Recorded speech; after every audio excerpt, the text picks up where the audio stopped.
How's this, guys? Yeah. Can I drink coffee while I do it?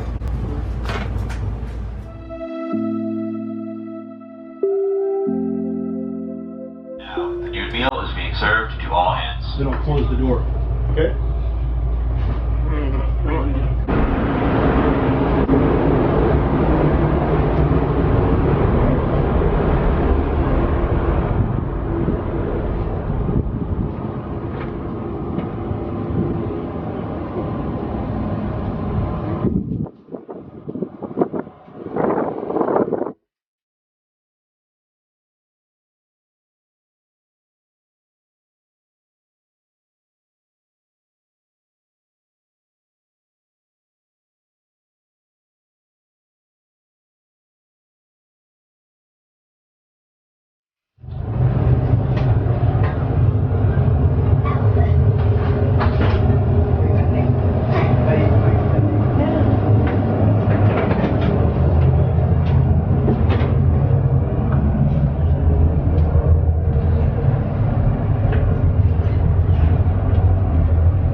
You actually get some liberty in Miami this time, huh?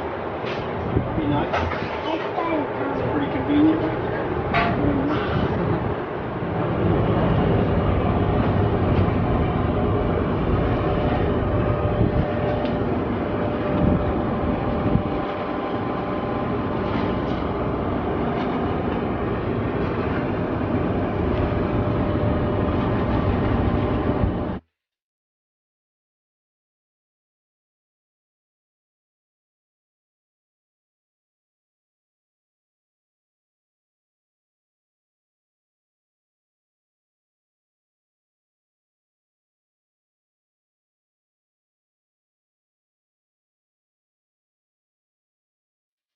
So, this was destroyed in South.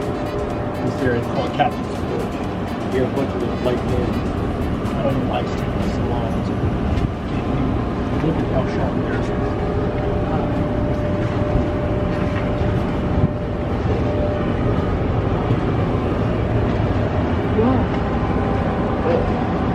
Take it down as hard as you can, and then loud sounds will happen.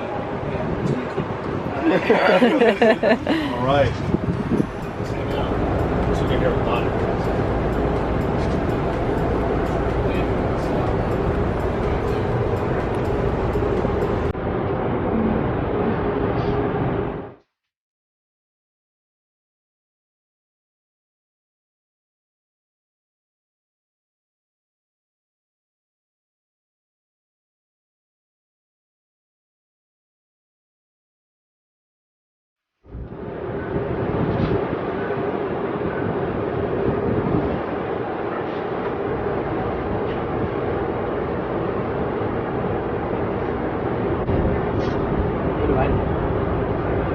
How long did I hold it? 3 seconds.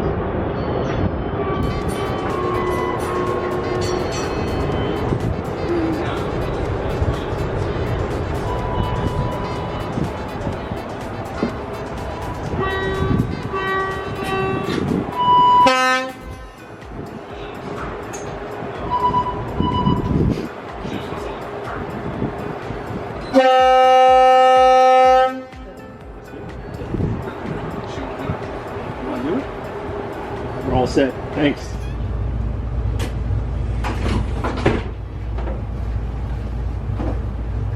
Good morning, Daddy. Good morning. Can you tell the viewers your rank and your job title? Yes, I am a commander in the United States Coast Guard, and I'm currently serving as the captain of the Coast Guard cutter Uscg.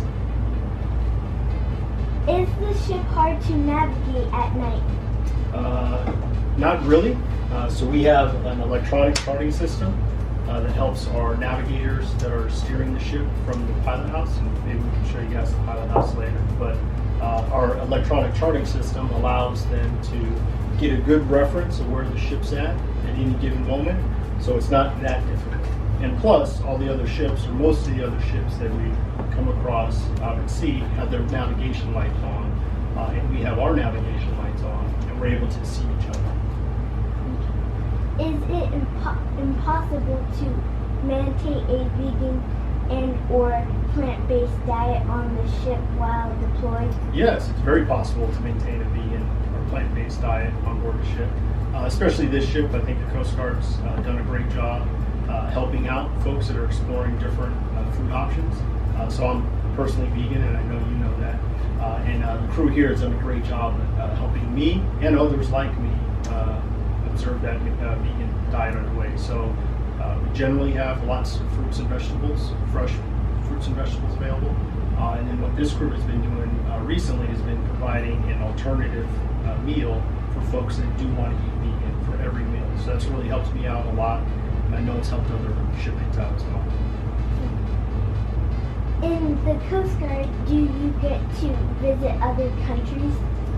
Yes, so the Coast Guard operates in a bunch of different countries. Folks that deploy on cutters like the one we're here, yes, we visit other countries in the Caribbean, in the South Pacific, across in Asia. The Coast Guard, wherever there's an ocean, the Coast Guard can sail their ships. So we frequent other countries. How long is the 2 10-foot cutter go to sea for during deployment? Generally, around 2 months. So we'll do somewhat of a cycle where we're 2 months in port, 2 to 2.5 months in port, where we get all our maintenance done here at the pier. Then we'll sail and go on a deployment for about 2 months. What kind of sea life do you see when deployed? Oh, sea life, all kinds. Turtles, dolphins, we've seen sharks. We actually just saw a hammerhead shark on our shakedown just a week ago, just about 20 miles off the coast here. Whale sharks, I've seen orcas underway, I've seen walruses at sea, birds, all kinds of seabirds out there. So yeah, you get to see a lot of cool stuff. In the Coast Guard, does one get extra pay for working on a ship? Yes, so we have a graduated pay scale. It's called a sea pay chart. So depending on your rank in the service, you get paid, and based on how long you've served at sea. They call that sea time. So each year you get additional pay. And it starts off at a certain price, and then generally it caps out at around, you have to check my numbers on this, but maybe 7 years of sea time. It caps out at a certain level of pay, but you do receive extra pay for going to sea. Oh, all right, good job. Great interview. Thank you. All right. Good morning. Good morning. I have a couple of questions for you. Yes. Would you mind speaking up? I can barely hear you. Really? Yes. Okay. Alright. First question. How long have you served in the Coast Guard, including the Coast Guard Academy? How long, including the Coast Guard Academy? I got 19 years of commissioned service, so that's post Coast Guard Academy. So 19 plus 4, I'm at about 23 years total service. However, that 4 years at the Academy doesn't necessarily count for service time. And how long do you plan on staying in the Coast Guard? Really enjoy what I do. Really enjoy this organization. So I'd love to stick around as long as I'm able to. Okay. What has been your favorite country that you've been to in your Coast Guard career? Favorite country, I would say Italy. I had the opportunity when I was serving the Liga team, a law enforcement detachment team. This was back in like 2004, 2005 time frame. We got to visit Rome, Italy, and that was a really good time. What are all the ships that you have served on in your Coast Guard career? Served on the Coast Guard cutter Dauntless out of Galveston, Texas. Then I served on, did you ask me Coast Guard cutters or all ships? Coast Guard cutter. Coast Guard cutters, all right. So Galveston, the Dauntless for 2 years. This is the 210, which is now ported here in Pensacola. I served on 378, a high endurance cutter, the cutter Dallas out of Charleston, South Carolina. And then I served on the 210 Coast Guard cutter Alert out of Astoria, Oregon. And then I served on the cutter Mellon out of Seattle, Washington. It's another high endurance cutter. And then served here. And then I got about a year here, Coast Guard Cutter Decisive, Pensacola, Florida. And then add to other ships that you have been on that have not been Coast Guard. Okay. Say it at the end right here. And then, so that pretty much rounds out my Coast Guard experience. Actually, I have gone TDY on other vessels. So I've been TDY, so temporary duty assignment, anywhere from like 2 weeks to a month. I've served on the Coast Guard Cutter Monroe out of Kodiak, Alaska. That's a high endurance cutter. Served on the Coast Guard Cutter Campbell. At that time, was out of, and I think still is, out of Kittery, Maine. Did Caribbean patrol with them. So that's all the Coast Guard units. And then I've also served with the Navy wearing the Coast Guard uniform. So I've been on probably 10 different Navy frigates. And then I've been on Royal Navy vessels. And I think that's about it. Nice. Next question. How many times have you gotten seasick? Seasick. Been seasick 3 times, to my recollection. Had a mentor of mine, a good dear friend of mine, tell me about, if you've served long enough at sea, you're going to get seasick. And there's 2 types of sailors, ones who have been seasick and liars. There's no in between. So if you've served long enough at sea, you're going to get seasick. So 3 total times. But, every time the ship gets underway, I still get pretty tired on the first day. You could maybe consider that being seasick. But as far as like actually being sick, 3 times. When you deploy, what are you and your crew doing? What does the crew do when we deploy? We go on one of 11 Coast Guard missions. So this upcoming deployment, we're going to be working primarily a fisheries supporting mission. We may get into counter-drug detection mission. And then we're always available for search and rescue. So if a mariner at sea is in distress and we're nearby and we can provide assistance, we'll absolutely do that for them. Have you ever had a man overboard in your career? Serving at sea, I'm going on 12 years of sea time, including my time with the Navy, and I've never observed, in person, a man overboard in an actual scenario, so no. Have you ever trained? How do you train? For a man overboard? Yeah. So we'll do routine drills. We'll do those during our shakedowns. We'll do them pretty much weekly if you wanted to, but you deploy what we call a dummy or an Oscar, call them Oscar, man overboard. Basically a life-size man looking thing. Throw it overboard, and then we see how the bridge team responds to that. And then we also make sure we have accountability for everybody on the ship. So that drill is largely 2 parts. It's accountability. Let's find out as quickly as possible who was overboard, right? Because someone's missing. And then the second part of that is let's recover that individual. Last question. How many members do you have on your 210 cutter? 210s generally have around 65 people stationed on board. We can house up to around 75 or so. Occasionally a Coast Guard 210 will bring an aviation team on board. Aviation team can have anywhere from 6 to 8 people that deploy with them. So we're able to house them as well. Thank you for your time. Thank you, sir. Appreciate it. Good interview. Thank you.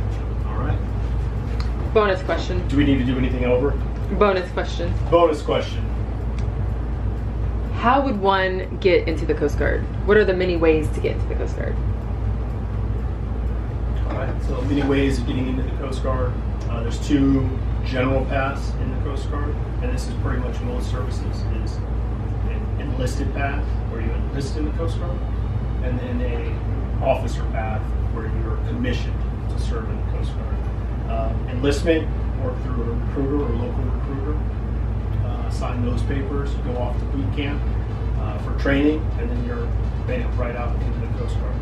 Officer programs vary. We have a couple different ones. The majority of our officers, however, come out of the Coast Guard Academy.